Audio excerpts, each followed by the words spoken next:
কি ব্যাপার দাদা, আজকে তো সকাল সকাল উঠে পড়েছো? গন্ধে পুরো মোমো করছে। এই বলতো কোনটা পড়বো? এই তো এইটা বড়, এটা বড়, এটা। হ্যাঁ এইটা, এটা ভালো।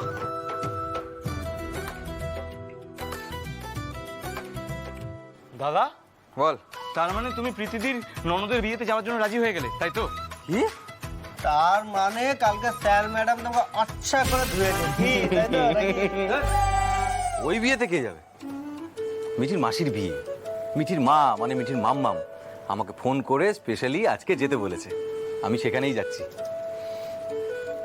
হতে পারে তোদের বৌদির সাথে সেখানে দেখা হয়ে গেল, হয়তো তোদের বৌদিকে নিমন্ত্রণ করেছে।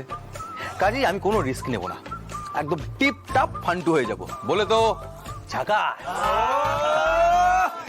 তোরা শুধু ভগবানের কাছে প্রার্থনা কর যাতে আমার মনস্কামনাটা পূর্ণ হয়ে যায়।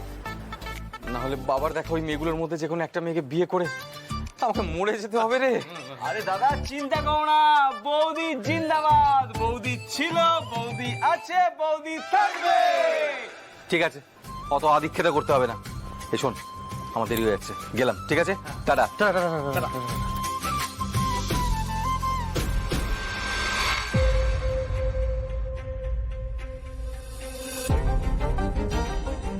কি হলো ব্যাপারটা?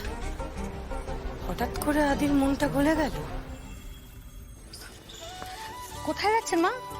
আমি একটু মন্দিরে যাচ্ছি পুজো দিতে ঝিনুকের জন্য। আসলে মানত করেছিলাম তো, সমরকে ভাবছি সঙ্গে করে নিয়ে যাব। কোথায় ও? মা ও তো এইমাত্র স্নানে ঢুকলো। আপনি এক কাজ করুন না, আমাকে নিয়ে চলুন, আমি যাই। না না বড় বৌমা, তুমি এখানেই থাকো। এখানে কি কম কাজ? আমি বরং একবার শান্তনুকে জিজ্ঞেস করি, ও যদি যেতে পারে। হ্যাঁ আচ্ছা ঠিক আছে, আচ্ছা সাবধানে যাবেন। হ্যাঁ হ্যাঁ। এই, এই, এই, শান্তনু শোন না, বলছি আমি একটু মন্দিরে যাচ্ছি, আমাকে নিয়ে যেতে পারবি? আচ্ছা শোন, যদি নিয়ে যেতে না পারিস তাহলে অন্তত একটা গাড়ি ডেকে দে, আমি তাহলে তাড়াতাড়ি ফিরে আসতে পারবো। মমস, আসলে বেবি মানে প্রীতির মা বাবা সকাল সকাল এখানে চলে আসবেন বলেছেন, মানে ওই গায়ে হলুদের আগেই। তো ওনাদের রিসিভ করার জন্য আমাকে এখানে থাকতে হয়, বুঝলে? মানে আমি এখন তোমাকে যদি মন্দিরে নিয়ে যাই তাহলে ওনাদের রিসিভ। হ্যাঁ ঠিক আছে, তাহলে তুই এখানেই থাক, আমি যাচ্ছি। ঠিক আছে। হ্যাঁ সবাই এত দেরি করছিস কেন বলো দেখি মা? হ্যাঁ আয় তো রেনু, রেনু সবাই ডাকো, এবার তো বেরোনো দরকার, দেরি হয়ে যাচ্ছে।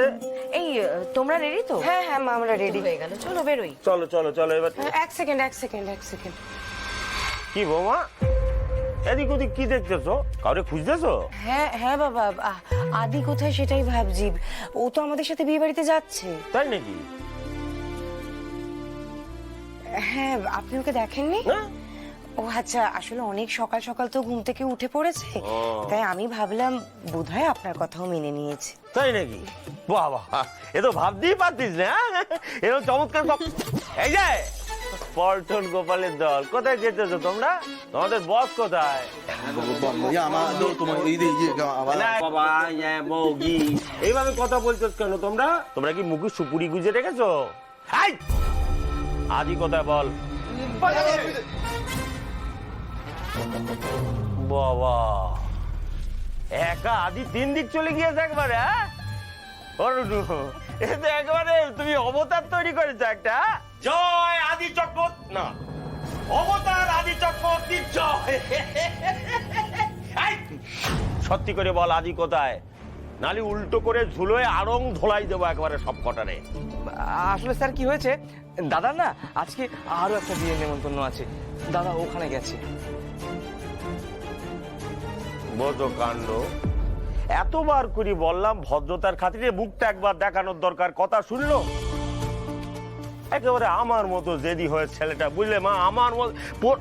এই ওই দেখো, ওই দেখো দেখো, আমার তখনই মনে হয়েছিল কোথাও একটা। ও মা, দেখি আমার বোনটাকে কিরকম লাগছে, কি সুন্দর দেখাচ্ছে। মাঝে মধ্যে আমার ভয় হয় জানিস তো ঝিনুক, মনে হয় আমার নিজেরই তোর ওপর নজর না লেগে যায়। দেখি বাবা। দিদি, তুই তো আবার মায়ের মতো, মেয়েদের কখনো মায়ের নজর লাগতে পারে? ঝিনুক মাসি, তোমাকে একদম পরীর মতন লাগছে। তাই নাকি? বলে বাবালে, থ্যাংক ইউ সো মাচ। এই মতন লাগছে না? ও মা, কি লজ্জা পাচ্ছে। আচ্ছা ঝিনুককে কেউ কখনো এর আগে এত লজ্জা পেতে দেখেছো? একদমই না। তোমরা না? ম্যাডাম, বলছি আজ কিন্তু শেষ দিন। আগামীকাল থেকে আপনার সমস্ত স্বাধীনতা শেষ।